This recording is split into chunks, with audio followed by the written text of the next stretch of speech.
Northern Food and Drink Virtual Festival, working with. We will be joined by some of the top chefs around the northern region and some industry professionals doing masterclasses and demos on the 24th and 25th of May.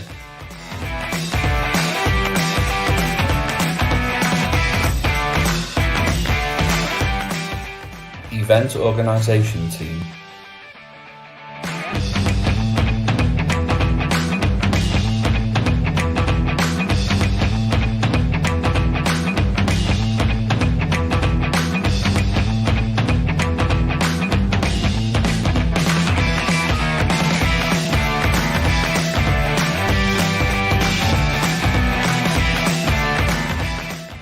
We're also supporting Hospitality Action and supporting them in the work they do. Hi everybody, and welcome to the Northern Food and Drink Virtual Festival once again. And now we are with the Sustainable Restaurant Association, and we have got Louisa joining us from there. Hi Louisa, you all right? Yeah, good, thanks. How are we doing? Yeah, I'm very well, very well. So can you just tell us a little bit more about the Sustainable Restaurant Association and things about it and how people can get involved in different restaurants? Yeah, awesome. So we're a not-for-profit based down in London. We were founded 10 years ago now. Yeah, you can be rest assured this wasn't how we were planning to spend our 10-year anniversary during this climate, unfortunately. But yeah, we were founded by two sustainability experts and two restaurateurs back in 2010. I guess to provide a sort of industry body to help guide the hospitality sector in a more sustainable direction. So we work across food service, we work with sort of industry partners, not-for-profits, and we have a supplier network as well. And I guess we're most well known for our membership platform, which is called Food Made Good. We were once called the Michelin Stars of Sustainability, which we like to churn out on a regular occasion, thanks to that journalist. And yeah, we were started with 50 member businesses, and we now have just over 11,000 restaurant sites across the UK. We also went global last year. We now have offices in Japan and Hong Kong, which is really exciting. So yeah, in the UK, we've definitely got a few northern members, not quite as many as we'd like. But yeah, we work with kind of restaurants, caterers, universities, canteens, even Eurostar. So literally anyone that sort of serves food and wants to sort of yeah, be more sustainable. So yeah, that's kind of what we do. I guess, yeah, the rating is what we're most known for, which sort of gives food service a sort of score of where they are on across sustainability and that sort of sourcing, society and environment. So we take a very sort of wide perspective on that. Also our sort of awards we're very well known for, where sort of all of our members compete every year across lots of different categories within those three pillars. Yeah, and then we sort of provide loads of resources and tools to help those members to continue their sustainability journey on top of those resources. So yeah, that's sort of what we do.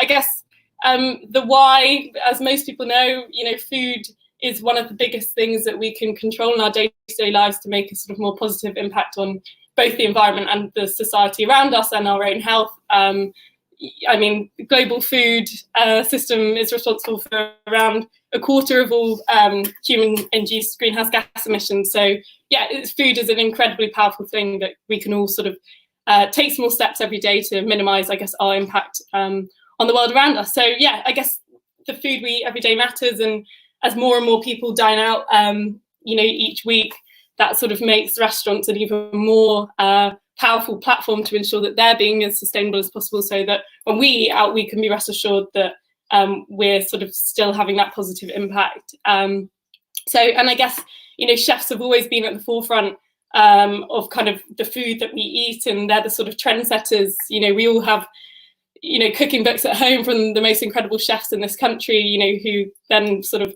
are running their own restaurant operations. So if we can sort of influence them, who therefore influence us at home, you know, whether that's the ingredients we cook with, the amount of meat we're using, the cooking methods we use, it can all influence them what we sort of eat at home as well as what we're eating out. So yeah, that's kind of, I guess, everything that we do. As I said, those kind of three pillars, we're sourcing, society and environment. We try and sort of probably bite off more than we can chew and encompass all of it when we talk about sustainability. And so with our members, and I guess the same as what we can all do at home, we sort of within sourcing, that's about sort of eating locally and seasonally. It's about sort of eating more veg, but better meat when you are going to eat meat. Sourcing fish responsibly, in season, not in spawning seasons, not eating the big five, supporting global farmers, which is all about sort of certifications, especially produce that comes from areas of sort of more social and environmental pressures. That's about sort of, tea, coffee, sugar, cocoa, that sort of thing. And then society, it's all about sort of treating your staff fairly, but also having a kind of wider impact on your community. And finally, about sort of feeding the people that you serve well, nutritional food. And then the final thing is sort of the environment. So that's about the resources that are used to fuel your operation. So your water, your energy, etc., etc. Reduce, reuse, recycle. We've all heard that so many times, but it's so integral, and it's a huge challenge for the hospitality industry. And sort of single-use plastic, and increasing the amount of reusable materials we use, and in general reducing the amount of materials we rely on day to day. And then the final thing we look at is food waste, which, as we all know, is a third of all the food that we produce in the world is wasted, and 10% of the UK's food waste is generated by hospitality. So wasting minimal food is incredibly important, and something that, again, very easy for us to all do at home to prevent our impact there. That's kind of, I guess everything we do, on a top line. But feel free, I guess now we could jump into sort of, I guess we're talking today as well about suppliers, but also sort of what we're all doing at home. How could people be more sustainable at home? Yeah, so I guess at the moment, so those kind of three pillars I was talking about: sourcing, society, environment. I guess sourcing is something that when we go to the shops and we go to our local food markets every day, that's what we can control. So I guess eating locally and seasonally is definitely a significant part of that. Eating more vegetables, trying to eat meat sort of once, twice a week, or even just reducing the amount of meat that goes into sort of dishes that you might cook often, or, we've had members that have looked at increasing the amount of lentils or mushrooms that have gone into a burger, which immediately reduces your impact, but you can still have that slight taste of the meat. Fish as well. As I said, if you're going to eat fish, try and not eat the kind of most commonly consumed, the sort of overfished varieties. Look on the MCS's Good Fish Guide if you're ever sort of wondering what those fish are. And again, sort of if you are going to buy things that are out of season, look for certifications. Also, I guess nutrition, we're all going to, I think, be talking about that more and more going forward as we sort of look at how our food can influence our immunity. Keeping well, making sure that we're sort of not eating anything too refined, and fueling our bodies as best as we can. And then food waste as well. We did some research with Just Eat that came out the other week, which is positively showing that people are sort of wasting less food at home during this whole pandemic, which is amazing. But unfortunately, those restaurants that are trying to still cater and are still doing takeaways are sort of wasting a little bit more food than they normally would be, which is kind of because there's so many more challenges about social distancing back of house, but also because sort of fluctuations in the amount of demand is really affecting them. And then I guess the final thing, which me and you, Sean, had a quick call before this the other day, and we were both saying that an amazing thing you can do is find who those sort of suppliers are, those small scale suppliers that are struggling, who would normally be fueling the restaurant industry, and buying directly from them, because as we're all aware, they're the ones that are really suffering as well at the moment, because they've sort of prepped for the whole hospitality market, which just isn't there now. And they're the sort of ones who need us the most, really, and need to support us. They need to support as much as possible. For sure. And there's a lot of ways we can be sustainable, and restaurants can. And there's a lot of different things we can do within restaurants to try and work with that, as you sort of mentioned. For sure. We've seen, we've definitely got some members that are sort of very conscious, very aware that you know, all of their suppliers are now have all this food that they can't do anything with. So we've seen quite a few who have sort of turned into having a delivery service purely of those amazing sort of raw ingredients to ensure that they don't go to waste. How do people get involved, and what is the process of the rating? Yeah, so we release sort of new rating questions every year in the lead up to our awards. Then we have this kind of huge celebration, and we announce the sort of business of the year, which was the wheat sheaf in Chowton Folia last year. It's been Poco and Bristol for the past couple of years before that. So yeah, I mean, go on our website, we're the sra.org, but our membership platform is called Food Made Good. So you sort of pay a membership fee every year and you get access to the rating and all of our other resources and tools. And then, as I say, we release those rating questions every year, and it's a self-assessment, which normally takes a good kind of maybe 2 weeks to fill out if you're going to do it in full detail. And then we sort of liaise with you and you get a rating that you can sort of share far and wide and try and progress upon that every year. So yeah, at the moment, our rating is sort of on pause at the moment because naturally most of our members are closed.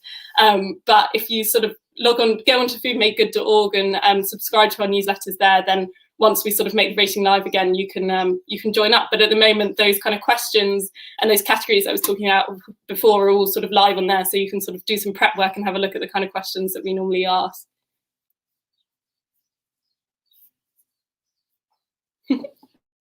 And has anyone got any questions for us regarding its sustainability and eco-friendly and things like that? That'd be great.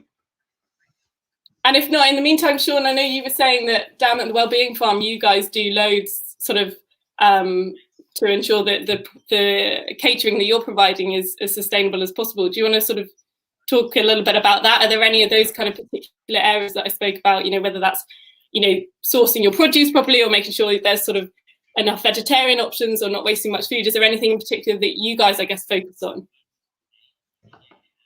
Yeah, we do a lot at the farm. So we've got the farm's powered by a wind turbine for the main bit of electric and things like that. We're looking at reusing the water and different ways we can do that and things like that, because obviously we're right at the top of a hill.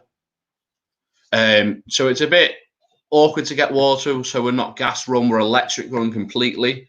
So all my kitchen equipment's run for a three-phase electric that's powered by the wind turbine and things like that. So it's a very interesting, like we compost all the food waste into energy. There's a lot of different aspects we do. Like we don't use single-use plastics on the farm.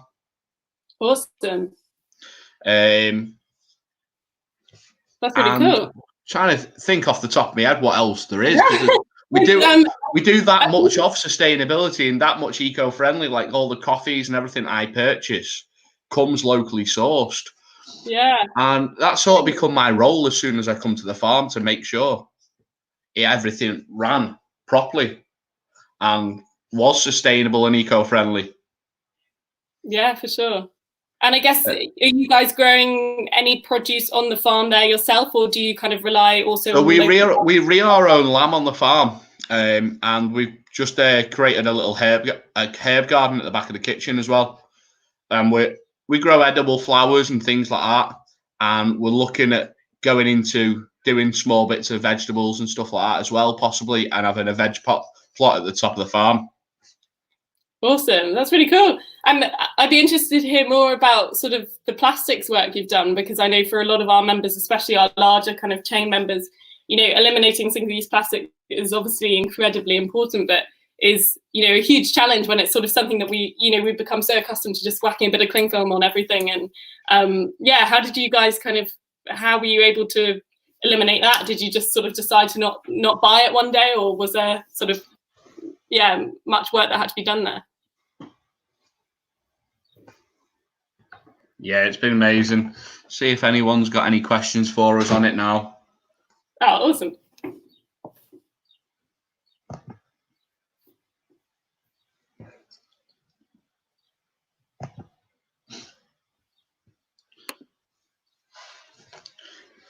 Like something interesting I've actually seen at the festival they're actually involved is straws. I've actually just had a quick thought about that.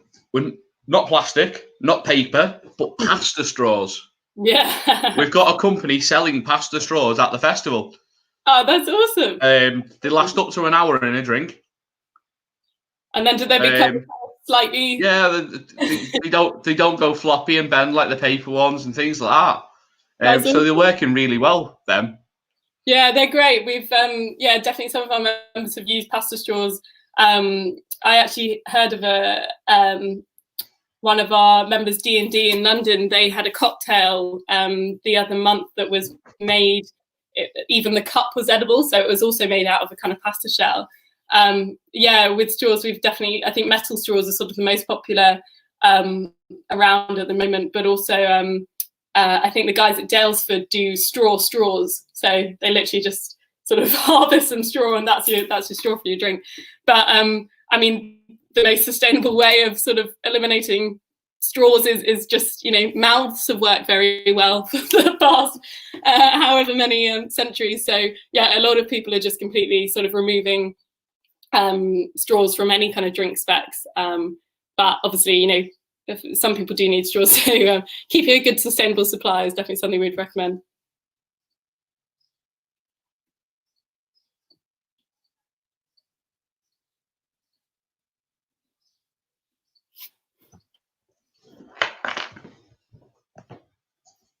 So yeah, the whole restaurant association really, and a lot of restaurants I think should be getting on board a lot more with it, and try and adapt, even if it's not the full business to be sustainable, but even elements of it within it, because there's a lot more we can do that we probably don't do, because there's probably still a lot of restaurants out there using bottled water.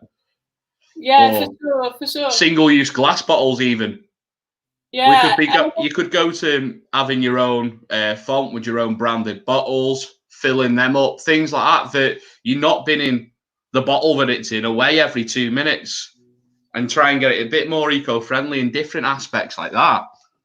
Yeah, absolutely.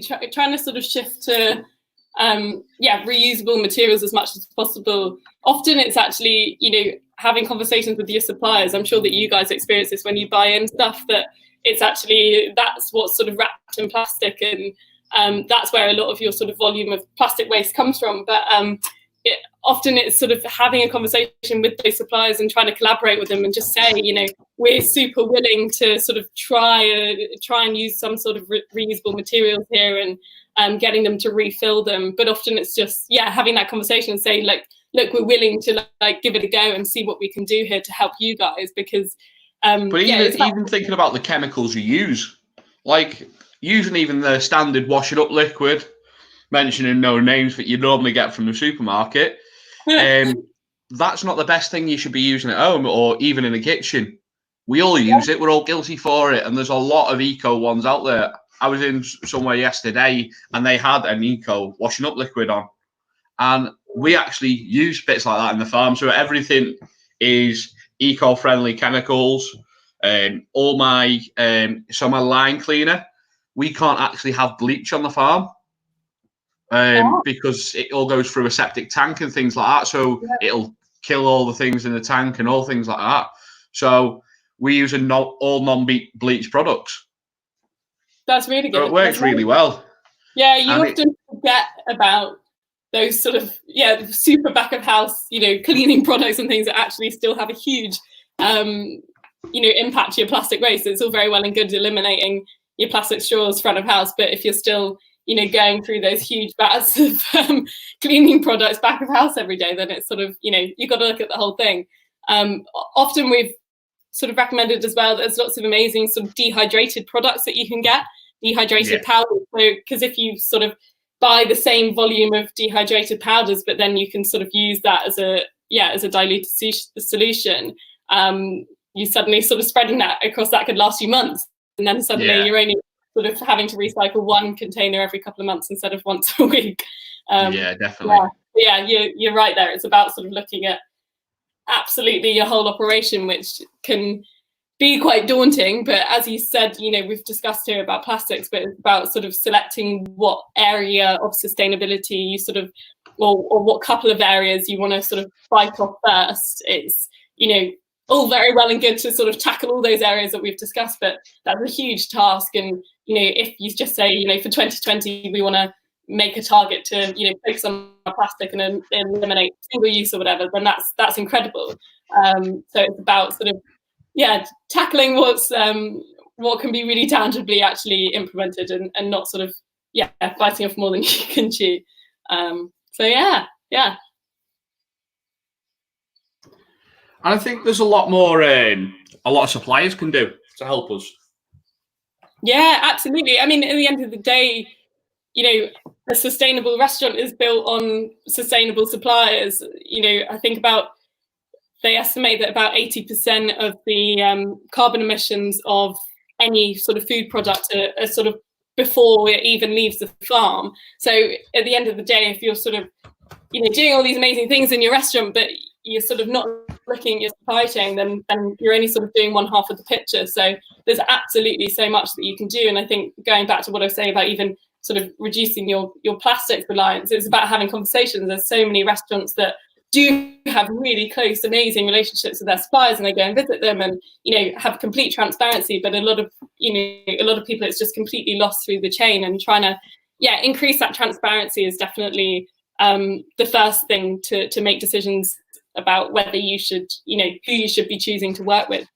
So a quick one about, obviously today we've got a massive amount of food and drink producers and businesses involved. And I don't know in depth about every single one of them and things like that, because there's that many we've got involved now. But if they wanted to help these restaurants and get into sustainable restaurants, how could they be more sustainable? Is there anything they could do with you guys to maybe get involved to try and work out what they can do to be more sustainable? Yeah, for sure. So we, as part of the Food Maker membership, so one half of that is obviously all of our restaurants, but then we have an amazing supply directory as well. And as I said, at the end of the day, if you can't sort of tackle only one half of that equation, you can only have sustainable restaurants if you have sustainable suppliers. So we currently have about 100 sustainable suppliers as part of Food Made Good. But again, always looking to expand that network. So if you drop an email to hello@thesra.org, that's the best place that we can sort of start that journey. But yeah, we're definitely looking, especially at the moment, to expand that supplier directory so that we can get all this amazing produce out to sort of as many networks as possible. And I think we'll be increasingly looking at that when, there's sort of some light at the end of the tunnel and restaurants are looking at sort of reopening again, and we'll be looking at, starting with your most sustainable foot forwards and working with the most sustainable suppliers possible. So we're sort of hoping that there'll be a slight rejig as well about restaurants looking at actually, this flour supply that we've been working with for 20 years, is that really the most sustainable option out there? And so, if we can sort of help provide that platform, then that would be sort of amazing. So anyone that does want to join that existing supplier directory, just drop an email to hello@thesra.org and we can explain that process to them.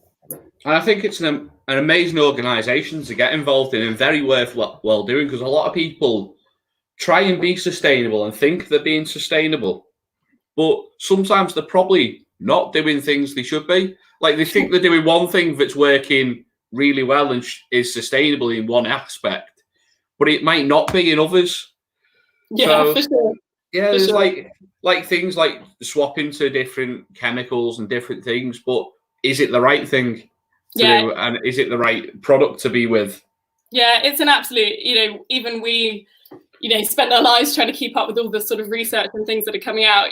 We've seen a lot of stuff going back to plastics, about compostables and how, there's, especially in catering, I'm sure you guys have experienced this, that there's been this huge shift towards sort of using these compostable materials, which can be a great solution if they are sort of put in the right bin at the end of the day, and you're working with a contractor that can properly manage that material. But there's such a sort of a new product, and no one really knows how to deal with them. That's just an example of how you think you're sort of doing one thing, but actually at the end of the day, if you're switching all your plastics to compostables, which are then going to go to landfill anyway, then you're sort of yeah, it's a complete minefield, but sort of educating yourself when you do go through that process of choosing those alternatives is is great. Which is where I guess having, we're able to have that community of restaurants to really share those challenges. People are all go through very similar experiences and challenges when they're looking to be more sustainable in their restaurants. And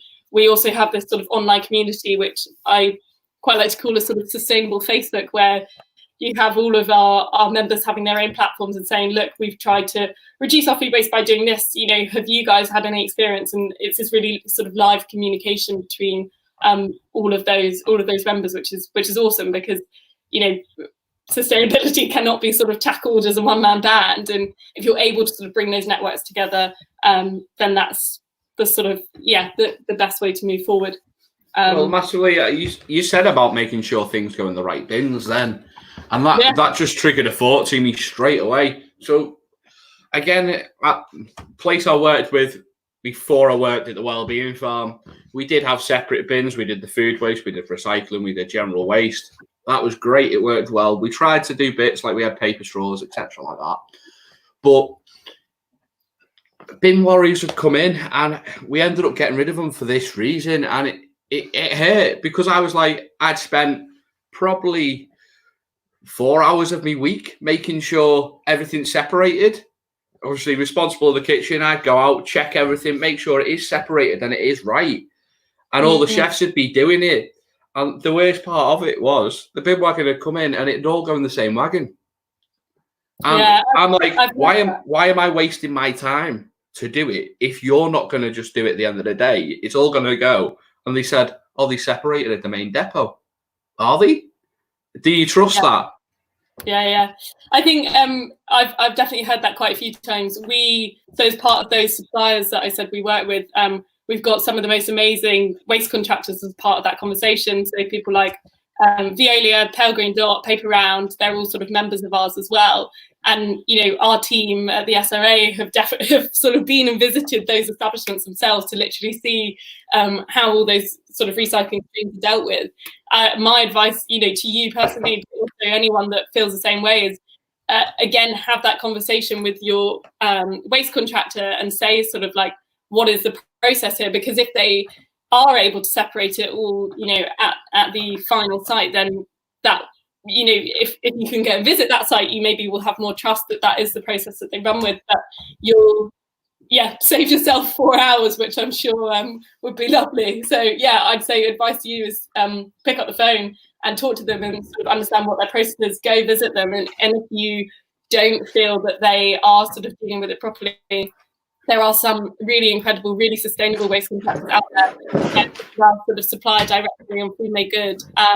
And they definitely operate in a super slick fashion. So have a chat to them. Go visit the waste contractor facility. It might be a bit smelly, but it's definitely very interesting.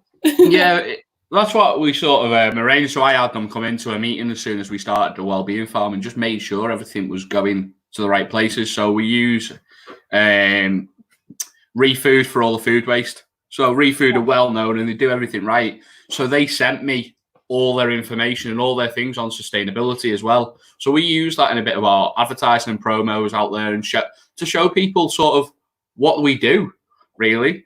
It's not just what we do, it's what the next man does that makes the difference at the end of the day. Absolutely.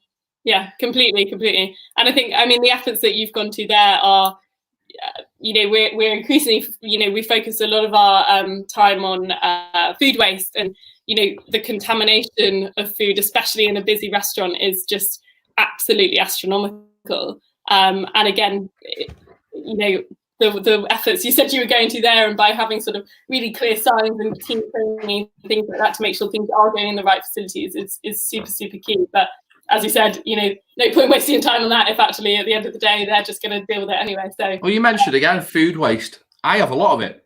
I do have a lot of food waste from being in weddings. We might have excess food. And excess food is probably one of the biggest issues within the industry. So something we do, so obviously if I've catered for a wedding, you have to cater for a little bit more, just in case, we like to call it. Make sure you have a couple of just in case plates and things like that. Yeah. But what happens to them? either the staff eat them, which is happy days because it's getting used, and it's not going to waste, and that's their food for the day. But if you think about it, then I've normally probably got 10 chickens or other bits, or there's crumble and things like that, and there's a lot extra quite often. So what we do with that, any extra we have, is we donate it to a homeless charity in Bury. Awesome. To just make sure it is getting used in some sort of way and it's going back into the community and trying to support them. And I think a lot more restaurants could adapt to something similar to that. I know a lot of the charities don't like to take food that have been prepared elsewhere. But I think if they come into the establishment, invite them in, show them your hygiene certificate, show where it's made, so they have an understanding of this is where it's from. It's not from Joe down the street or anything like that. It's come from an actual kitchen. We're willing to support you because they're needing the support more than anyone as well. Yeah, for sure. So I'm a project manager at the SRA, so I run some of our partnerships and kind of consultancy project works. Our largest project at the moment is called the Food Waste Pledge, which is with restaurants sort of up and down Regent Street and around St James's Market in off Oxford Street in central London. And I guess our message with restaurants is always, reduction is key. So if you realise that you've got lots of waste at the end of the day, then, take a step back and work out what's causing that waste in the first place. And sort of, prevent the waste kind of being generated is always the first point of call. But, completely inevitable, especially with those kind of large events, the things that you're catering for, it's really hard to get absolutely, bang on forecasting. And we completely, encourage sort of redistribution of food through, if you have local sort of homeless or community shelter groups. But also there's some amazing apps and platforms now that you can just get on your phone. We work with Olio and Too Good To Go at the SRA. Both of them sort of, I know there's lots of conversations about like the health and safety aspects of using that, but they're the pros. They know sort of what they can take and what they can't take. And they're amazing at sort of finding solutions for any waste that is there. So I think, pick up the phone with them because they're doing incredibly well redistributing so much food all the time, and especially at the moment. And they'll definitely have answers to your questions if anyone out there has food to redistribute but doesn't really know is it safe or not. The answer is normally yes, it is. There's just a couple of steps that you need to take. Olio and Too Good To Go are amazing platforms that we recommend people using. And it's available all around the country as well. But it sounds like the kind of community groups you're able to support as well near you that's absolutely brilliant. Yeah, that's really good.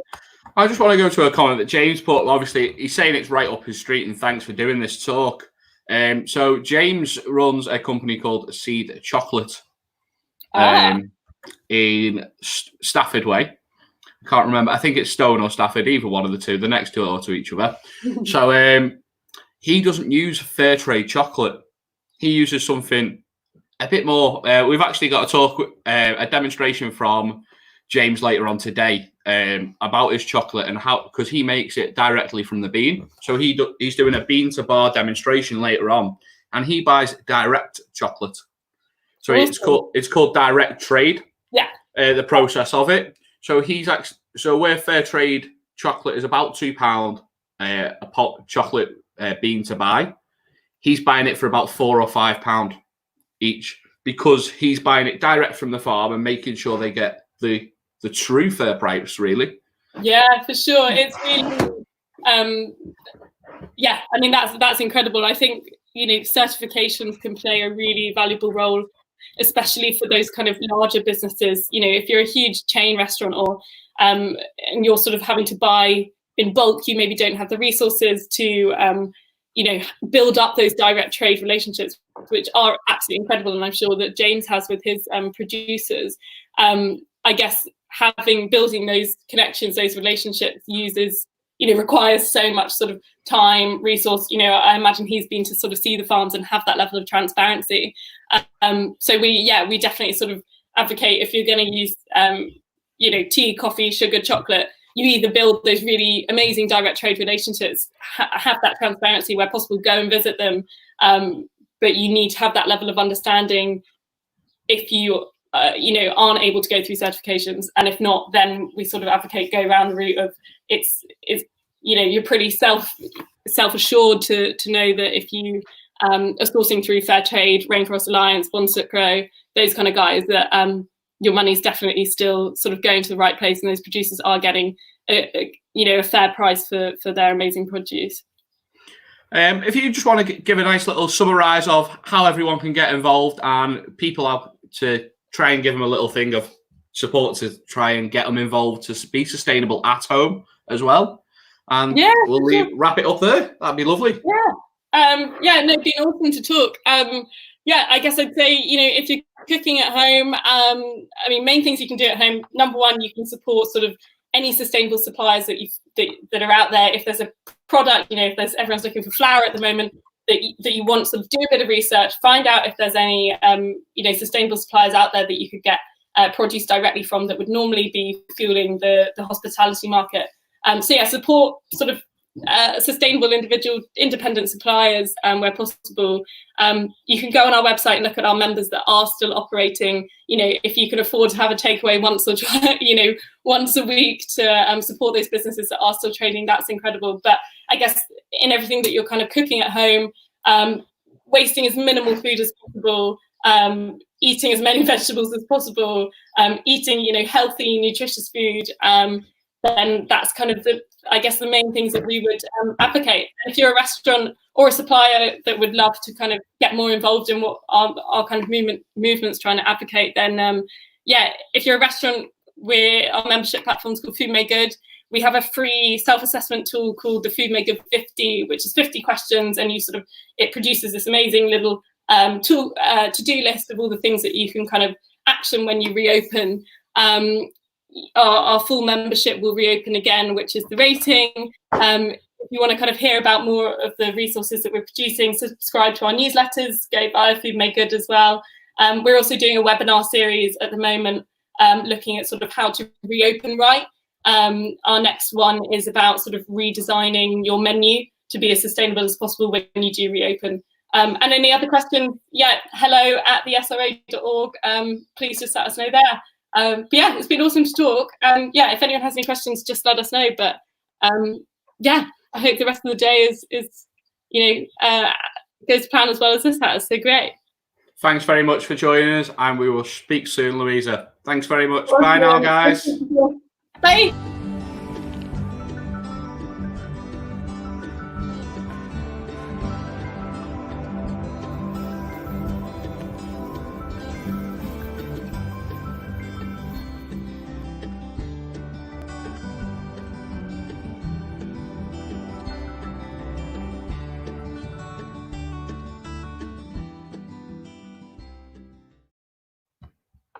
Thanks very much for joining that with the Sustainable Restaurant Association, and we look forward to seeing you later on at the show with other different bits and pieces. There's some more going on in the chef demo tent, and I'm coming up with a little ad hoc video with another supplier very shortly.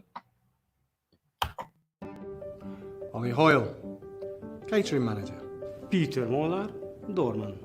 Ricardo Oliva, Concierge. Ulrich Edwards, Concierge Assistant. We've got you. Linda Anderson, cafe owner. Ioana Gheorghiu, junior sous chef. Nuno Pinto, bartender. Mark Black, head porter. Andrea Demir, receptionist. We've got you. Aaron Dixon, apprentice chef. Federica Pinna, pastry chef. Sabino Mazzone, pastry chef. Himari Bochke, barista supervisor. We've got you. Sean Maharjan, sushi head chef. Mitchell Collier, duty manager. Anna Grabczewska, public area cleaner. Whatever you do in hospitality, isn't it good to know that someone's got your back in case anything goes wrong?